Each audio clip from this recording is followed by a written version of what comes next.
for this week's report. Public Works mobilizes to remove mountains of snow. The town election is just under 2 weeks away.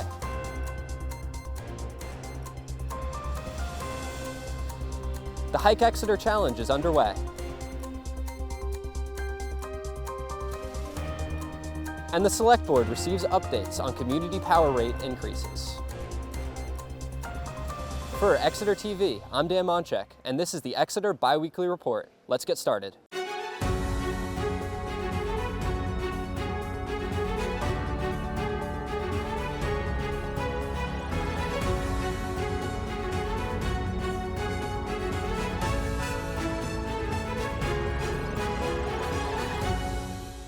Good afternoon, Exeter. Thanks for tuning into the show today. If you haven't already, hit the subscribe button and like this video to help spread the word about the show and all things Exeter. For our first segment, we followed up with Public Works and their ongoing battle with the snow. 2 weeks ago, we looked at what it was like for crews to push back snow from the roadways during a storm. This week, we'll take a look at the effort to remove that snow altogether.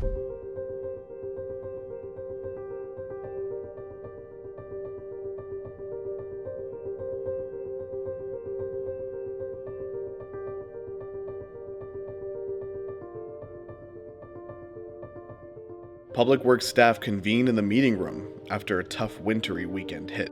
He's going to take number 25 from the water, has the steel plow first. Short on staff, they map out and diligently construct the master plan for the night ahead. After several major snow and ice storms, the town of Exeter streets have become packed with mountainous snow piles, and tonight, something is going to be done about it. The trucks are expected to arrive at 11. We'll be here at 10, and we'll be ready to start them right when the trucks are here.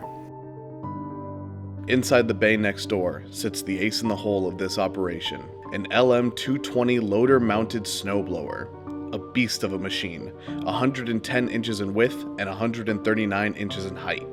It has the power to blow through up to 2,750 tons of snow per hour.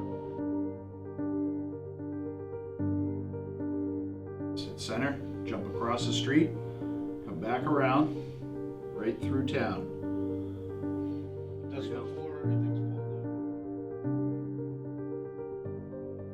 As the night approaches and Exeter's roads become quieter, the fleet of contractor dump trucks arrives at DPW.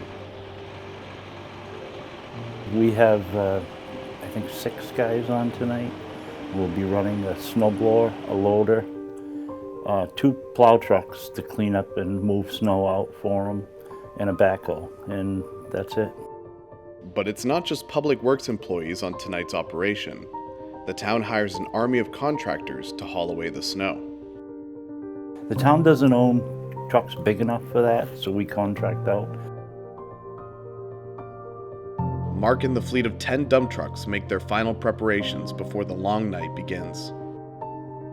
DPW staff head out earlier to begin pushing the snow off of the banks and sidewalks and on to the middle of the street. Line by line, they expand the hills of snow in preparation for Mark and his fleet. When 11 p.m. hits, they mobilize.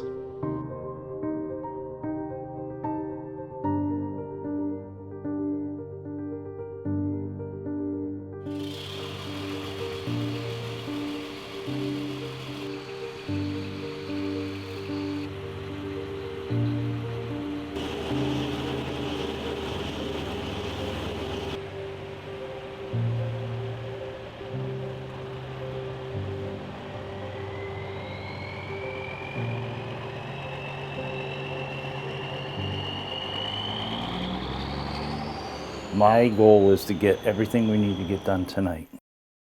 We'll see how it goes. Lined in a row, each dump truck waits side by side with Mark and the snowblower.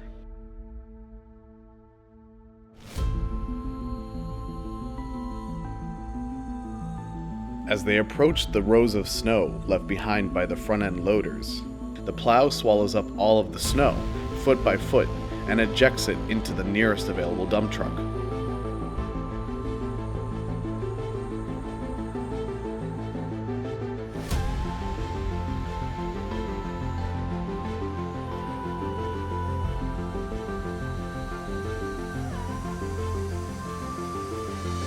Once full, the truck takes off to the town's transfer station, dumping it at the bottom and hastily returning to get back into line and make another delivery.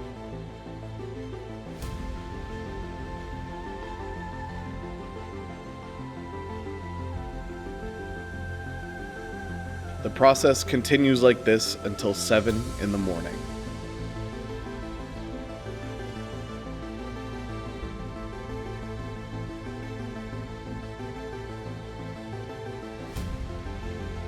Their work shows as major streets in Exeter becomes clearer, and most importantly, wider. The month of February often proves to be a particularly brutal time of year, especially for DPW. Luckily, just as things often get colder and tougher, the good times are just around the corner. Even now, the weather is beginning to heat up again. DPW and the rest of town will be able to go outside again without the worry of snowy congestion making travel either difficult or in some aspects impossible. If you're interested in a career in public works, the department has 13 openings, which can be applied for at exeternh.gov/jobs. The town election is just under 2 weeks away. Bob Glowacki has one last election reminder before you head to the polls.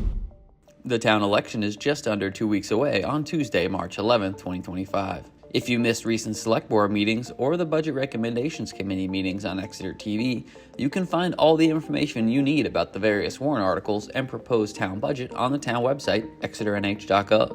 From the homepage, simply click the Elections button and click Town Election. Here you can find a town warrant fact sheet with detailed information about all of the warrant articles. You can also find the proposed FY25 budget and the default budget, along with a presentation summarizing key aspects of the proposed budget. All 15 pages of sample ballots for the election have been posted on the town website for those wishing to see what items are up for a vote on the town, Exeter School, and Exeter Regional Cooperative District elections. Some big ticket items for the town include a new groundwater well, removing the pickpocket dam, and the operating budget. On Tuesday, March 11th, the polls will be open from 7 a.m. to 8 p.m. at the Talbot Gym located at the Seco School of Technology at 40 Linden Street. To find more election information, simply visit exeternh.gov/elections. After I visited Rains Farm with the Conservation Commission in our last show, I hit the trails again, this time to learn about the Hike Exeter Challenge taking place right now. With spring just around the corner and warmer weather on the horizon, it's the perfect time to hit the trails and explore the natural side of Exeter. The Conservation Commission is working to make our local trails more accessible through the Hike Exeter Challenge. To learn more about the challenge, I went on the Henderson Swayze hike with a member of the Conservation Commission, Kyle Welch. We're always trying to get people to go out and explore some of the great conservation land opportunities we have in town.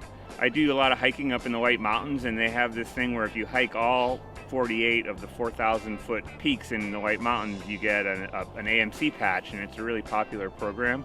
And so we figured we'd kind of do a similar thing down here on a smaller scale. The Conservation Commission posted a series of 6 different hikes across Exeter. The challenge is to complete all 6 of these hikes and submit an application to join the Hike Exeter Club.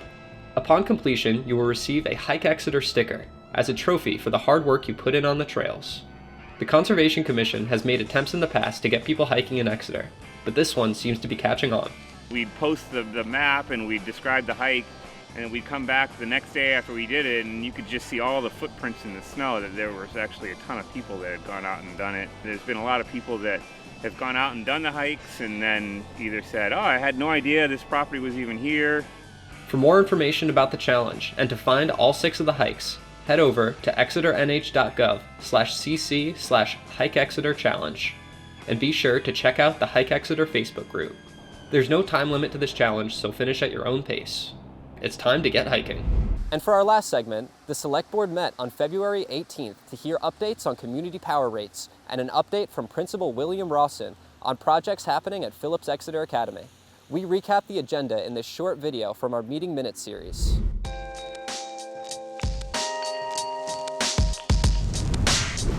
This is your meeting minute for the February 18th Select Board meeting.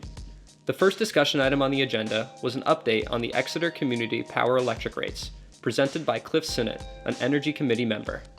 exactly every 6 months, the CPC&H, who provides us the power that Exeter Community Power uses, updates their rates. They go for 6 months and then they revise the rates. And for the first time since we started Community Power 20 months ago, this is now higher than the utility rate, which is 8.3 cents for Unitil. Mr. Sinnott showed a chart comparing the electric rates between Unitil and CPC&H since April of 2023. With the exception of the most recent rate, CPC&H's rates have been consistently lower than Unitil's. In 5 months, when new rates are set, CPC&H may once again be the cheaper option. Over the long term, although we expect CPC&H to deliver the lowest cost of electricity for us for community power, it won't always be true. It's also a reminder, though, that customers in Exeter can switch out of community power if they want to and switch back to the utility if they prefer to do that. We've saved in this community about $1.3 million over this 20-month period. Since joining the coalition, that's averaged around $415 per customer over that 20-month period. And I think it offers Exeter residents the opportunity as well to get access to renewable energy in addition to low rates. Mr. Sinnott also presented to the board an update on proposed legislation at the state level that looks to ensure community power customers will not be burdened by utility supply cost overruns. Up next, Phillips Exeter Academy's principal, Bill Rawson, was present to discuss updates from their campus. First, I just wanted to express particular appreciation to Exeter Police, Fire, and Emergency personnel, because there have been a number of occasions where we've required their support. Some trying circumstances, some fairly ordinary circumstances, but they're always there. I do think it's important. I think sometimes we're a bit of a mystery to people in the town. Principal Rawson updated the board on several construction projects, including the completed construction of a new dormitory and the dining hall on Spring Street. Mr. Rawson also discussed the renovation of the main historic building on campus. The Academy building renovation will start this summer, and it's going to be a big deal, and it's going to take 2 years. There's a really important sustainability component to this. The Academy building will be geothermally heated and cooled, and makes a lot of noise sinking these 500-foot wells. But the wells are in place now, and they'll go into service when we complete the renovation. Select Board member Nancy Belanger thanked the principal for coming to these meetings over the past few years to increase the cooperation between PEA and Exeter at large. Thank you for your service in doing this. Communication is such an important part between the Academy and the town. Hopefully in the future we could do something more with the town and the Academy, outdoor play, something. Finally, Town Manager Russ Dean summarized a memo about the composition of what the newly revitalized TIF Advisory Board may look like. After some discussion, the board proposed some changes to the charge. Those changes include the TIF Advisory Board providing quarterly updates to the Select Board, representatives from Public Works and the Planning Department to serve on the board as advisory staff, and requiring proposals to be presented to the Select Board for approval. The Select Board decided not to adopt the new charge to allow the Town Manager's office time to make these revisions. The board went on to regular business, including approving tax abatements, veterans credits, and accepting grants. The next Select Board meeting will take place on March 3rd. See you there. That does it for this week's report. Be sure to like, share, and subscribe to help us spread the word. Head over to the town website and subscribe to the town email newsletter to get this show and other local news sent straight to your inbox. We'll be back on March 14th for the next edition of the show. For Exeter TV, I'm Dan Monchek, and this has been the Exeter Biweekly Report. Have a good weekend, Exeter. Oh! I missed! You gotta do it again.